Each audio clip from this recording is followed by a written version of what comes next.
Well, welcome everybody. I have the honor and privilege of being with three of my most beloved and longtime colleagues, Doc Heidi, Neen Rock, Dave Alley. Welcome to all of you. So wonderful to see you as always, even in this virtual world. I'm going to start this interview with the four of us by asking us all to do a math equation problem. Because one of the things that I have touted for a lot of years now is that the four of us at Northern Sky, going back to Heritage Ensemble, which we will talk some about as well, have a collective professional years experience of X. We have to solve for X. So I'm going to start with our longest time member, and that would be Doc Heidi. Can you just tell us what your first experience was out on that beautiful stage in Peninsula State Park, Doc, and give us a little history? Well, my first experience at Peninsula was in the summer of 1973. Okay, everybody, you're doing the math, 73. Okay, add them up. Here we go. Okay, right. Keep going. 47 years. 47. Although my brain is so old, I can barely do math anymore. Actually, we did two shows. All those Heritage Ensemble years, we did two shows. You know, one Monday, Wednesday, Friday, the other Tuesday, Thursday, Saturday. And I was actually hired to only be in one of them. It was called Toilers, Tinkers, and Thieves, which no one ever understood what that title meant. It was something about folk songs of Wisconsin. And the other three nights, I actually ran the lights, Dave Alley. I was the first lighting designer for Northern Sky or Heritage Ensemble. There was a little metal shack that had a rheostat in it. And it was my job to pull the rheostat down at the end of a song and push it back up at the start of the next song. So very, very sophisticated. So 3 nights of the week, I hung out in this little shack slapping mosquitoes. And, it didn't have any windows. I mean, it was really kind of awful. But yeah, that was my start in 73. In 73, wow. Mm-hmm. Okay, let's keep going. We'll come back to some of that information. So Dave Alley, what was your first year? And do you remember what that summer entailed for you? It was 1988. Okay, so that's 32 years, right? Right. All right.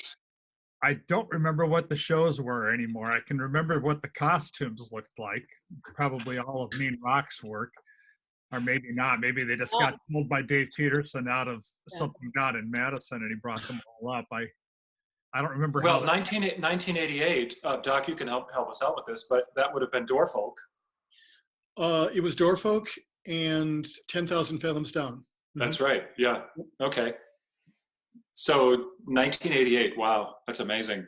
And what did you do that summer for Heritage Ensemble? A little bit of light, a little bit of stage tech. I was kind of the everything guy and the volunteer. Because we didn't have any volunteers in those days, so all of the pickup and stuff was done by me. We had a really rudimentary PA system, and I think we blew it up once that summer and had to replace it with some bits and pieces, some of which Doc owned, I believe, and we continued to use his stuff until we, 1991 or something, when we were officially AFT and could afford to actually buy some other better gear. But right. Everything we had stored in a little concrete and cinder block bunker in the middle of the house. That was all of our storage for all of the audio gear, and it all packed in there. Mm-hmm. Amazing. Yeah, I think we had 2 Bose 801s and a pair of Shure Vocal Masters, and then. Oh no, Dave Alley started to talk technical. Watch out, everybody. 4 speakers. Well, it's just kind of funny because the Shure Vocal Masters were the speakers back in the 60s that everybody used for big concert gigs. I mean, if you had 6 of those together, that was a lot of audio. Yeah. And so. Okay, so let everybody together. Doc was 47 years. Dave was 32. I think my math is up to 79, if I'm not mistaken. Am I good so far? So, Neen Rock, what was your first summer? Do you remember the year? Well, I think it was 1986. Doc, was that? It was Sacred Fire of Liberty. That was 87. 87 then. So it was 87. And Yeah. yeah. Years. And I 33. was just thinking this morning of the bunker where everything was stored, and that people sort of either came dressed or dressed in their cars. I remember for Sacred Fire of Liberty, the guys had the stovepipe boots, and Doc, you would take your pants and roll them and put them in one boot, and your top and put it in the other boot, and they lived in that really cool little red sports car you had. Yes. Yeah. Was that your Honda Acura? Is that what you had back then? I think it was, yeah, probably. Then I got a Honda CRX. I was into Honda. Yeah. Oh yeah, the CRX, right. Okay, so the math now, oh boy, these are not even numbers, you guys. So we're 79 plus 33, right? So 82, 112? I think sounds right. Is that possible? Yeah, 112. Okay. I had my first Heritage Ensemble summer, not in Door County, but I'm going to count it anyway, in 1985, because it was a Doc Heidi show. So I've got 35 years. So 112 plus 35 is 117, is 147, correct? Yes. I think I've been saying 145 without ever doing the math. So somehow, I think I win because I underestimated, right? If you go over, you lose, but I went under. So 147 years, you guys. That's our collective experience. Ay, ay, ay. I'm feeling better. I'm not quite dead yet. Well, it's an extraordinary thing. I count myself one of the most fortunate men on the planet because of it. It's been, it's just been an extraordinary ride with all of us in seeing the transition from Heritage Ensemble to AFT to Northern Sky to everything that you were all describing about the first experience in the park with, stuffing costumes into boots and having rheostats for lighting and sound systems that blew up, to having that stage be rebuilt and having a dressing room finally being built out there at the park, until, of course, the evolution of having now our creative center in the Gould Theater. So it's been unbelievable, and it would have been possible without your guys with this organization. That's just the truth. And Northern Sky is extraordinarily lucky to have all of us, and in particular at the helm of your particular areas of expertise, which is not just in theater but also as lifelong friends. So tell me a little bit about. Let's talk a little bit about some of the particulars of this day. All of us have been used to doing Raise the Curtain, of course, which is our kickoff event for the summer season. It's a time for us to catch up with fans, with volunteers, with all the people we dearly love, and to initiate the new people who have never experienced Northern Sky before, which is also part of our incredible legacy. So this evening at 7 o'clock, we're going to show some clips from our Northern Sky shows, which is a real treat. We very seldom have the opportunity to show video of our shows. So I think that's going to be really quite wonderful for people. And we have also been doing an auction for a week, and you guys are all offering an artist/Northern Sky person experience. So I'd like to start with you, Doc, and tell us about the auction item that you're offering for Raise the Curtain this year. Okay, I think there's actually two of them, I believe. One of them is Molly asked if I would be willing to teach a short course on mindfulness and meditation. I think it's 40. Do you have any expertise in that area, Doc? Not at all. I have no idea where she got that idea. No, actually, I started meditating the summer of 1973. Wow. And I started exploring all that, and that led to my getting a graduate degree in psychology, where I did both my master's and my doctorate were psychophysiological studies of meditation. So I've been practicing it for a while, and I've been teaching. One of the things I remember about you, Doc, when you and Fred Alley and I traveled to Ireland in '93 to do research for Malarkey, Yeah. Wherever we were, if it was in the car, if it was on the cliffs of Mar, if it was in Kilcarney Castle, and it was 4 o'clock, you had to meditate. And Fred and I would be in the front seat of that car, of course, with the steering wheel on the wrong side, and you'd be in the back. And at 4 o'clock, we all just zenned out with you, and you did your meditation. And then we got. And how long do you meditate for generally daily? I meditate every morning for usually about 10 minutes, but in the evening, usually about 20, 25. Yeah. So that's one of the things you're offering for the Raise the Curtain. So it's kind of just a introduction to that. And then the other is, I think Craig Konowalski and I are offering some sort of Heritage Ensemble virtual concert. I'm glad you got that all figured out already.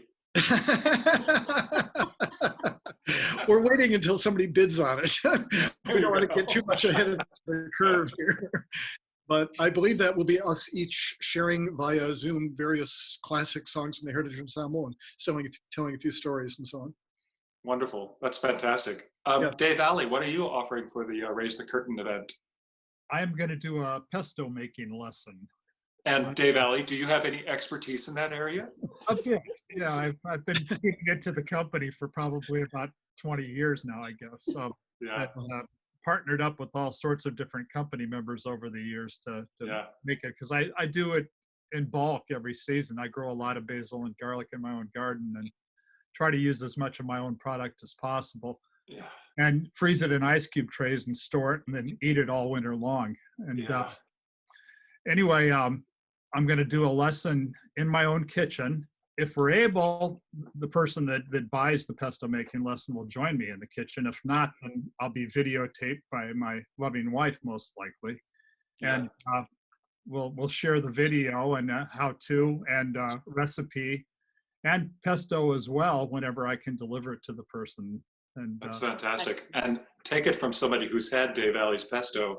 It's extraordinarily wonderful. It's delicious. It is. And Dave also has a beautiful garden. So and let's all hope that whoever bids on this will be able to join you, because then they'll be able to see your unbelievably beautiful garden.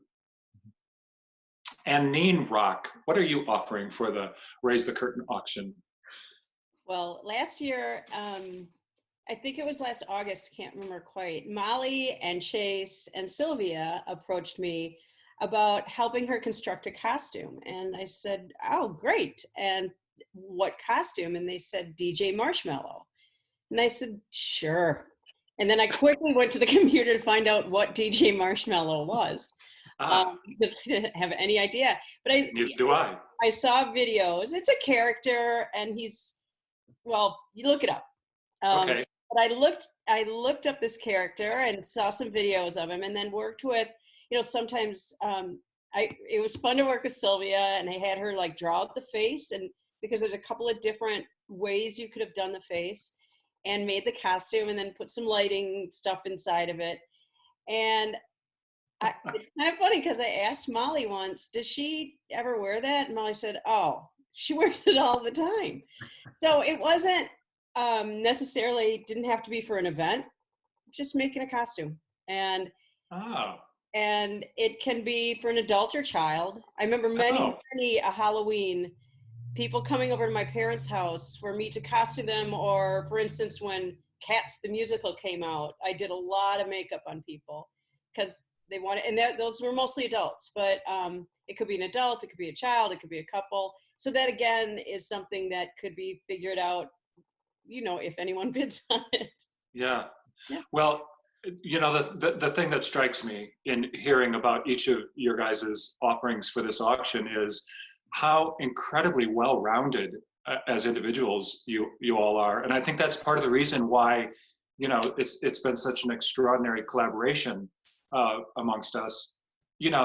Dave Alley is doing something that it's not about lighting and sound. And Neen, you are a costumer, of course, but you are also a stage manager, production stage manager, prop person extraordinaire. And Doc, of course, you've written how many shows for Northern Sky? Yeah. 20, I think. Yeah. And for Heritage Ensemble Northern Sky. And Doc is going to do mindfulness. So Of course, they're one and the same in a lot of ways, aren't they? Yes, all of our shows require a certain amount of mindfulness just to tolerate them. So yeah, there you go. And so finally, in this lovely interview, it would just be nice to hear from each of you what Northern Sky has meant and continues to mean to you. And why don't we start with you, Dave Alley?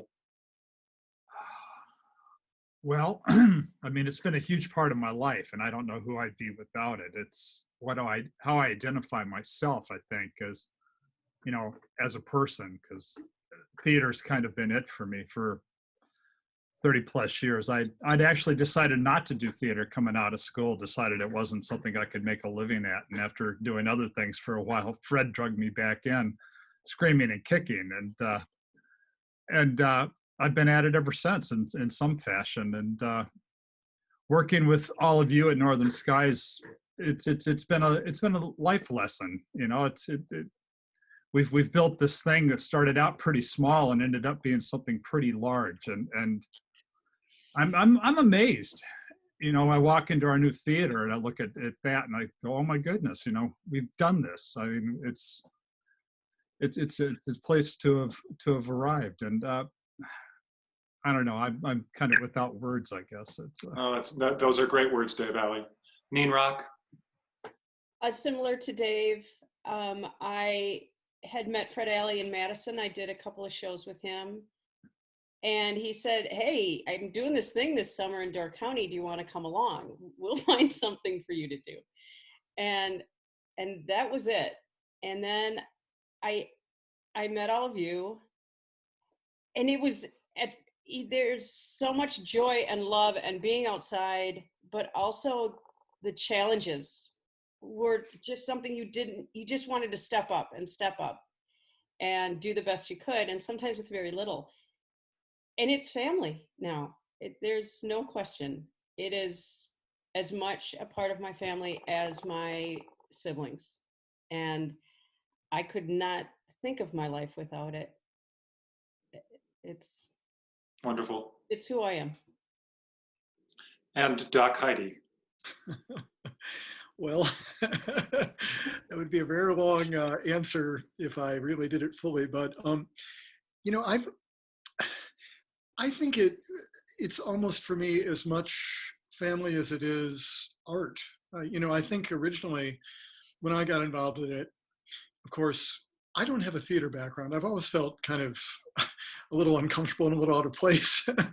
I never would have pursued theater, except I saw an advertisement for the Heritage Ensemble on the wall at UWGB, and I auditioned and I knew how to play the guitar. And I think I was the only person who applied who probably played the guitar, so I got in. And then I just loved it so much, I kept coming back. You know, I went off to graduate school and I needed a summer job, so I kept coming back to Wisconsin to do that. And then Fred and Dave and Neen and you joined, and Gerald, of course, who just passed away this winter. And we developed it into this amazing thing that, and I just came along for the ride, but it's always been a community fundamentally. I think it's always been all of us enjoying each other's company and relying on each other and creating work together that has been so, moving and touching and inspiring for me.